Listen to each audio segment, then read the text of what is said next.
ஆளுமைமிக்க அரசியல்வாதியாக pure politics பயிற்சி பட்டறை நேரடி இணைய வழி வகுப்புகள் உங்கள் சீட்டிற்கு முந்துங்கள் 7338824242.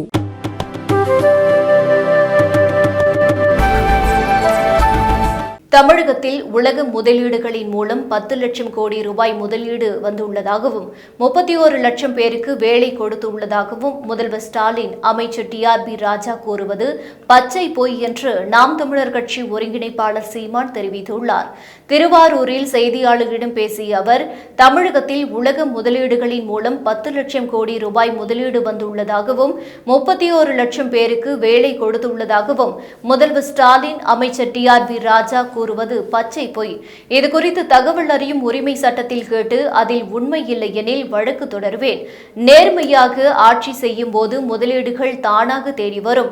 மாறாக ஊர் ஊராக சென்று முதல்வரும் பிரதமரும் முதலீடுகளை ஈர்க்க செல்வது தரகர் வேலை பார்ப்பதற்கு சமமானது. என்னை பேசி பேசி சோர்ந்து போனவர்கள் தற்போது விஜயை விமர்சனம் செய்து வருகின்றனர்.